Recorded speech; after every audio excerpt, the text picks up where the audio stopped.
তো সেদিন আমরা চলে গেছিলাম বিয়ে বাড়িতে। দেখো বিয়ে বাড়ি গিয়ে আমার বন্ধুরা হাগুরের মতন ফুচকা খাওয়া, তার সাথে বান্ধবীর বরের বিয়েতে নাচের এক্সাইটমেন্টে, মানে কি বলবো, বিয়ের এক্সাইটমেন্টে এত নাচ ছিল কি বলবো। তো চলো তোমাদের সাথে শুরু করি আজকের আরও একটা নতুন মিনি ব্লগ। তো রাধে রাধে সবাইকে। সেদিন ছিল 3রা ফেব্রুয়ারি। তো আমরা সব বান্ধবীরা মিলে চলে গেছিলাম আমার বান্ধবীর বিয়েতে। এটা হচ্ছে আমার স্কুল বেস্টি, মানে যার সাথে 5 to 12 একসাথে কাটিয়ে এসেছি, তারই ছিল বিয়ে। তো সেখানে গিয়েই প্রথম ওর সাথে দেখা করে গিফটটা দিলাম। সেদিনেও সত্যি খুব ব্যস্ত ছিল, তাই ভাবে কোনো কথা হয়নি। তো তারপরে ওর কাছে গিফটটা দিয়ে আমরা স্টার্টার খেতে চলে গেছিলাম। আর এখানে ফাংশানও হচ্ছিল, দেখছিলাম স্টার্টার খেতে খেতে সব বান্ধবীরা একসাথে পড়লে যা হয় কি, সবার হাড়ির ভেতরে সব গল্প হুড় করে বের হচ্ছিলো। তো গল্প শেষ হতে না হতেই চলে এসেছিলো বরমশাই। তো বরমশাইকে এদিকে আন্টি বরণ করে নিচ্ছিল। তো বরণ করার পর্ব শেষ হতেই আমরা চলে গেছিলাম আমার বান্ধবীর সাথে গল্প করতে, কারণ এরপর আর কবে ওর সাথে ভালোভাবে কথা হবে তার ঠিক নেই। ওই জন্য ভালোভাবে জমিয়ে গল্প করতে চলে গেছিলাম।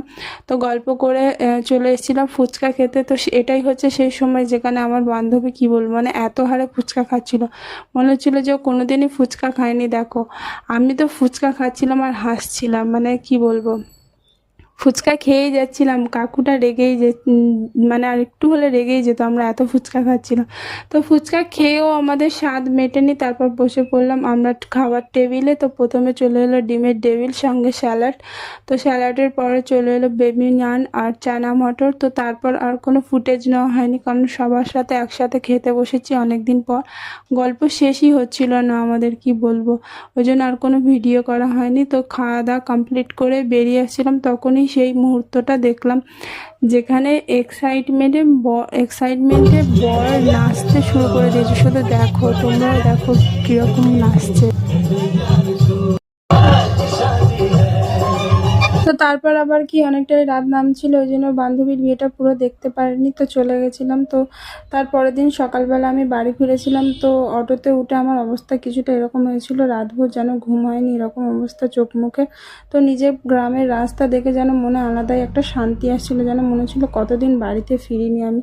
সারাক্ষণ বাড়িতে থাকি, বাইরে না বেরোলে যা হয় আর কি। তো দেখো আমার অবস্থাটা, চারিদিকে ব্যাগ নিয়ে চললাম বাড়িতে। তো টাটা বাই, সবাই ভালো থেকো, দেখা হচ্ছে নেক্সট কোনো মিনি ব্লগে। টাটা।